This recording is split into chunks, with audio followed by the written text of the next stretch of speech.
So దయచేసి news లోకి వెళ్లే ముందు ఈ వీడియోని లైక్ చేయండి, ఛానల్ ని సబ్స్క్రైబ్ చేసుకొని చూడండి. సో జూబ్లీహిల్స్ ఓట్ చోరీ అనేది టైటిల్. ఇప్పుడు దేశవ్యాప్తంగా కాంగ్రెస్ పార్టీ ఓట్ చోరీ పైన బీజేపీని కార్నర్ చేయాలనే ప్రయత్నం చేస్తుంది. అది డే 1 నుంచి మనం చూస్తా ఉన్నాం. ఈ దేశంలో కాంగ్రెస్ పార్టీకి ఉన్న ఇంకా ఏకైక ఆయుధం ఈ ఓటు చోరీ అని అన్నట్టుగా వ్యవహరిస్తుంది. ఇప్పుడు వాస్తవానికి అవతరానికి నిధులు చెప్పినప్పుడు, మందికి నిధులు చెప్పినప్పుడు మన సక్కమైన వరం కావాలి. లేదంటే మన పెద్దలు చెప్తుంటారు, ఫస్ట్ ఇక్కడ ఉన్నది మన నీకు, తర్వాత ఆడ ఉన్నది నీకు అంటారు. తెలంగాణ రాష్ట్రంలో ఓటు చోరీ జరుగుతున్నదట. అది కూడా జూబ్లీహిల్స్ లో జరుగుతున్నదట. జూబ్లీహిల్స్ లో కాంగ్రెస్ పార్టీలో జరుగుతున్నదట. కాంగ్రెస్ పార్టీలో నవీన్ కుమార్ యాదవ్ చేస్తున్నాడట. ఇప్పుడు విషయం ఇంత డీటెయిల్గా ఉంది. ఫస్ట్ తెలంగాణలో ఓటు చోరీ జరుగుతున్నది, తర్వాత కాంగ్రెస్ లో ఓటు చోరీ జరుగుతున్నది, తర్వాత జూబ్లీహిల్స్ లో ఓటు చోరీ జరుగుతున్నది, దాని తర్వాత నవీన్ యాదవ్ ఓటు చోరీ చేస్తున్నాడట. ఇన్వెస్టిగేటివ్ జర్నలిజం చేసి ఇలా నమస్తే తెలంగాణ రాసుకొచ్చింది. ప్రజలు కూడా అసలు నిజంగా ఓటు చోరీ కాంగ్రెస్ చేస్తుందని అనుకుంటారా లేదా మీరు పోలింగ్ ద్వారా తెలియదు. నేనైతే కాంగ్రెస్ పార్టీ ఓటు చోరీ చేస్తుందంట. అది ఈ దేశంలో ఏడివైనా చేస్తున్నది. అది బీఆర్ఎస్ కూడా చేస్తున్నది, బీజేపీ కూడా చేస్తున్నది. అందరూ దొంగలే ఇందులో. ఎవ్వరు సంసారాలని నేను చెప్తలేను. ఎందుకంటే ఈ దేశంలో మనందరూ తెలుసు, రాజకీయ నాయకులు వాళ్ళ సొంత ఊర్లో ఒక ఓటు ఉంటుంది, హైదరాబాద్కి వస్తే ఒక ఓటు ఉంటుంది.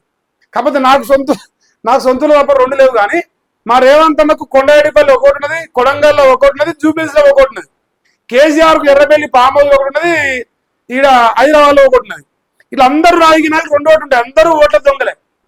కాకపోతే జూబ్లీహిల్స్ లో ఉప ఎన్నికలు ఉన్నాయి. ఇలా ఎన్నికల నోటిఫికేషన్ కూడా రాబోతుందంట. అంటే ఇప్పుడు ప్రజలు ఏమనుకుంటారంటే కాంగ్రెస్ దొంగ ఓటుతో గెలుతుందా, అంటే కాంగ్రెస్ దొంగల పార్టీ. మందికి అంటారు అత్తట కోళ్ళకి నిధులు ఎత్తానంట. అట్ట గోడలు తుంగకు బిడ్డ అని కోడలు అంటానంట. అత్త మరి నువ్వెట్లా దూకుతావు అది చూసుకో అత్త అంటుందంట. సో ఇప్పుడు కాంగ్రెస్ పార్టీని గట్లే చెప్తారు. ఇవాళ వార్త అయితే గదే ఉన్నది సారాంశం. సో ఒకసారి టైటిల్ చూపిస్తా. పాపం నమస్తే తెలంగాణ ఇన్వెస్టిగేటివ్ జర్నలిజం చేసిందే. ఫస్ట్ టైం నాకు నచ్చింది. కష్టపడి వార్తను రాసుకొచ్చింది. ఇది వార్త. వీళ్ళు జూబ్లీహిల్స్ ఓడ్చారనట్లే కాంగ్రెస్ ఓడ్చారని పెట్టారు. నాకు నచ్చిన టైటిల్ ఇది. ఒకే ఇంట్లో 43 ఓట్లు ఉన్నాయట. అంటే అది హైబ్రిడ్ ఇల్లు, హైబ్రిడ్ పిల్లగాడు అని చెప్పినగా.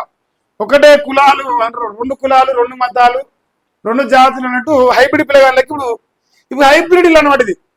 ఈ ఇంట్లో 43 ఓట్లున్నాయట. జూబ్లీహిల్స్ లో వెలుగులోకి వచ్చిందంటే క్వశ్చన్ మార్క్ వేసారు. యూసఫ్ కూడా పరిధిలో ఒకే ఇంటి చిరునామాలు 43 మంది ఉన్నట్లు చూపుతున్న ఓటర్ జాబితాట. ఇంకో ఈ లిస్టు మొత్తం ఇక్కడ బొమ్మ వేసారు. అది పెద్దగా కనిపించలేదు కానీ అదే మన పీడిఎఫ్ లాంటిది కనిపించు. ఈ రాష్ట్రంలో నిజంగా ఇప్పుడు యూసఫ్ కూడా కాదు, తెలంగాణలో కాంగ్రెస్ పార్టీ ఏ ఊర్లోకి పోయినా, ఏ సిటీకి పోయినా, ఏ నియోజకవర్గం అయినా ఖచ్చితంగా ఓటు చోరులో పాల్గొన్నది. నేను డే 1 నుంచి చెప్తున్నా. డే 1 నుంచి మహేష్ గారు ఒకటే మాట మాట్లాడు. ఎన్నికల ప్రక్రియలో అందరికి 2 ఓట్లు ఉన్నాయి సొంత ఊర్ల సిటీలా. ఇలా ఇక్కడ ఓటు చోరీ అంటారు కదా, మరి మీరు చేసే ఓటు చోరీ గురించి ఏదైనా ఆయన అడిగిన. ఇలా మా నమస్తే తెలంగాణ నాకు ఇట్లా కొట్టుకోవాలనిపిస్తుంది. ముసలి లెక్క మంచిగా రాసింది వార్తలు. నాకు కళ్ళ విందుగా అనిపిస్తుంది, సంతోషంగా అనిపిస్తుంది. ఇలా అమ్మరకొండ దొంగలు బయటపడ్డర్రా.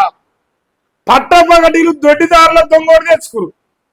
యూసఫ్ కూడా 43 ఓట్లు ఒకటే ఇంట్లో ఎట్టున్నా అయ్యప్పుడు.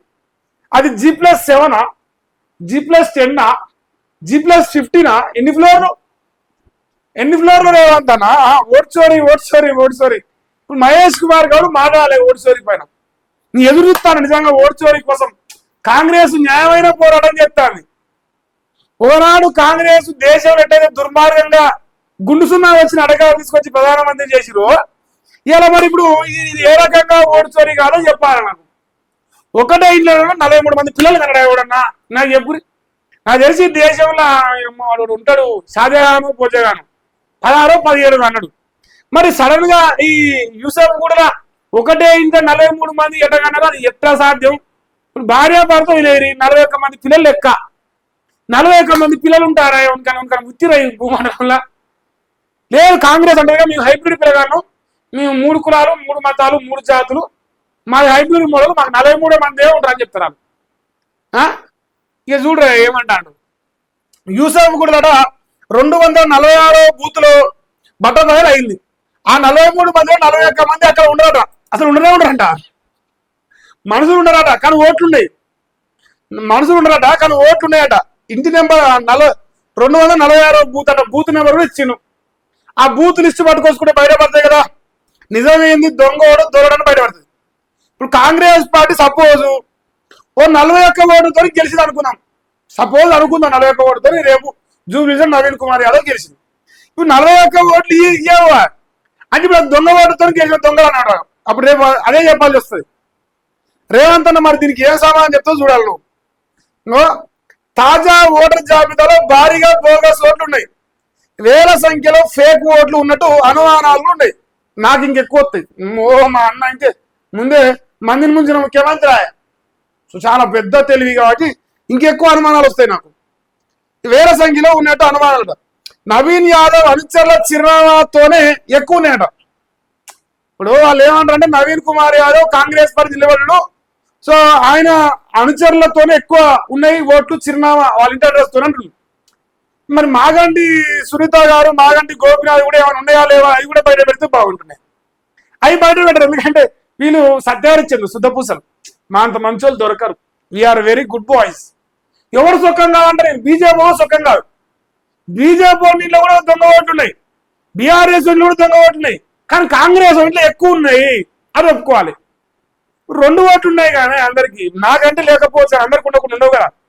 సో ఇట్లా ఇప్పుడు ఇక్కడ ఏమైతుందంటే ఈ నవీన్ కుమార్ యాదవ్ని ఓడగొట్టడానికి బీఆర్ఎస్ పార్టీ దొంగ ఓట్లు పట్టుకొచ్చింది. ఇన్వెస్టిగేటివ్ జనతం చేసింది, కష్టపడది బానే. మరి ఫలితం ఉంటుందా లేదా నన్ను అడగకుండా. ఫలితం ఉండాలనేది నా మనసుపోతే నేను కోరుకుంటానా నా అంతరాత్మతోని. ఇంకా బీఆర్ఎస్ నేతలు ఆరోపణ చేస్తాడ, క్షేత్రస్థాయిలో పరిశీలిస్తాడ. ఓ రౌడీ షీటర్ ఇంటిలో మీరు చూసిర్రా, ఏం ఏం ఏం రాతారా నాయన. ఓ రౌడీ షీటర్ ఇంట్లో అంట 49 ఓట్లు ఉన్నాడు చెప్తున్నాడా. అరే బరాబర్ ఉంటాయి, మేము అంటేనే కాంగ్రెస్ పార్టీ. ఏం చెప్పిండు రేవంత్ అన్న, ఇవో లంగోడు దొంగోడు అంటే వాడు కాంగ్రెస్ లో ఉండాలి, లేకపోతే వాడికి జైల్లో పెడతామని చెప్పిండు. చెప్పిండా చెప్పలేదా? చెప్పింది కదా. మరి అందులో బాగా దొంగలు లంగలు అంటే కాంగ్రెస్ లో 30 ఒకటే ఇట్లా 43 ఉంటాయి, 49 ఉంటాయి. ఇప్పుడు ఈయన వాస్తవానికి హైబ్రిడ్, ఈయన డబల్ హైబ్రిడ్ అవాడు. ఇంకో 6 పెంచిండు ఓట్లు. ఎవడు ఉండవాడా కానీ ఓట్లు ఉంటాయి. వాళ్ళందరూ ఎక్కడ ఉంటో తెలియదు. మోయో వేసుకోవాలి. వాళ్ళు ఆంధ్రప్రదేశ్ ఉంటారా, ఛత్తీస్గఢ్ ఉంటారా, మహారాష్ట్ర ఉంటారా, కర్ణాటక ఉంటారా, మాకు అనవసరం. ఓటు మాత్రం ఇక్కడ ఉన్నది అంతే. వాడు ఏడన్నా చావని. ఇంకేంది మరో అపార్ట్మెంట్ లో 41 దొంగ ఓట్లు గుర్తించడం. ఇక ఇది వేరే ఇది వేరే నాయన. మళ్ళా కాంగ్రెస్ నాయకుల కనుసన్నల్లోనే వ్యవహారం జరుగుతుంది. అయితే ఇక్కడ చిన్న పాయింట్ గమనించాలి. నిన్నవన్న ఈ నవీన్ కుమార్ అన్నట్టు ఆయన ఈ ఓడ్చోర్లో దొరికింది. ఇప్పుడు ఇది అంతటికి ఊతం ఇచ్చింది ఎవరంటే బీజేపీ ఎంపీ రఘునందన్ రావు గారు. రఘునందన్ రావు గారు ఎప్పుడైతే దొంగ ఓట్లు ఉన్నాయి, ఓడ్చోరి జరిగిందని చెప్పిండో వీళ్ళందరూ ఎమ్మటే ఇక ఈ పని మీద పడ్డారు బీఆర్ఎస్ వాళ్ళు. ఆహా దొంగ ఓట్లు దొరకబట్టురియా, వాళ్ళ సంగతి ఏందో చూద్దాం, వాళ్ళ ఎట్ట గెలుస్తాడో చూద్దాం పట్టురియా అని చెప్పేసి కష్టపడరు పాపం. కష్టపడి దొంగ ఓట్లు పట్టిరు. ఓ ఇంట్లో 43 అట, ఓ ఇంట్లో 49 అట, ఓ ఇంట్లో 41 అట. ఈ 40 అనేది వీళ్ళకేమైనా లక్కీ నెంబర్ లెక్క కొడుతుంది. లక్కీ నెంబర్ లెక్క నాకు అనిపిస్తుంది. మొత్తం 4-4-4తోనే అయిపోయింది. రేపు ఒకవేళ నవీన్ యాదవ్ గెలిస్తే 41 ఓటుతో గెలుస్తాడని మళ్ళీ డౌట్ వస్తుంది. ఎందుకంటే 4 అన్ని 4లే ఉన్నాయి. ఇంకా గుద్దుడే గుద్దుడు ఎవరిని వాడే డబల్ త్రిబుల్ వేసుకుంటారు ఓటు. మరి అంటే ప్రభుత్వం వాళ్ళదేనా, అధికారంలో వాళ్ళే ఉండే, ఏం చేసి నడుస్తుంది. ఇప్పుడు ఈ క్రెడిట్ మాత్రం బీజేపీ ఎంపీ రఘునందన్ రావు గారికి ఇస్తనే. ఫస్ట్ దొంగని గొర్ర గుంజి బయట వేసింది రఘునందన్ రావు. ఎందుకంటే పట్టపగటీలు ఎన్నికల కోడ్ వచ్చినాక, సరే ఎన్నికల కోడ్ లేకపోతే అది వేరే విషయం. ఎన్నికల కోడ్ వచ్చినాక ఈయన గారు ఇలా ఏ జాగినట్టు అంటారు ఓటర్ లిస్ట్ కార్డు పడుతాడు, మంచిగా లామినేషన్ కొట్టించి మంచిగా దానికి ఇస్త్రీ చేయించి నీకు ఈ ఓటు వచ్చింది, ఇంకో నీ ఓటు ఈడుంది, నీ ఓటు ఈడుంది, నీ ఓట్లు మొత్తం నాకే. ఇప్పుడు వాళ్ళు ఏమంటారంటే అంత దొంగలంగా ఓట్లు పట్టుకొచ్చుకొని ఓట్ల పంపిణీ చేసిండు ఆయన అని చెప్పేసి నవీన్ కుమార్ యాదవ్ పైన ఇక ఇరుసుక పడరు ఇలా, ఇరుసుక పడరు మామూలుగా కాదు.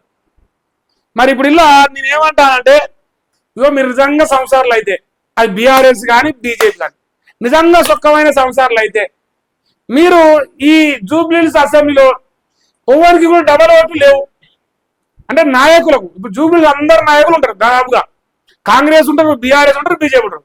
ఒక్క నాయకుని కూడా డబల్ ఓట్ లేదు అని మన జూబ్లీహిల్స్ పెద్దమ్మ గుడి కాడికి వచ్చి ప్రమాణం చేసి విమానం తినరు అనుకో, మీరంతా సంసారాలను ఒప్పుకుంటారు. అందరు దొంగలే, అందరిలో పెద్ద దొంగ నవీన్ కుమార్ యాదవ్ అంతే. అందరూ దొంగలే, అందులో పెద్ద దొంగ అన్నట్టు. ఇప్పుడు అడవికి పెద్ద పులి ఉంటది, ఆయన పెద్ద పులి లెక్క, అన్ని చిన్న పుళ్ళు, అన్ని దొంగే, అన్ని దొంగ ఓట్లే. అందుకే డేవన్ నుంచి ఏం చెప్తానా, ఈ దేశంలో ఈ ఎన్నికల అధికారులు ఇలాంటి ఎలక్షన్ కమిషన్ తీసుకోవాలి నిర్ణయం ఏంటంటే డబల్ ఓట్లు తీసేయాలి.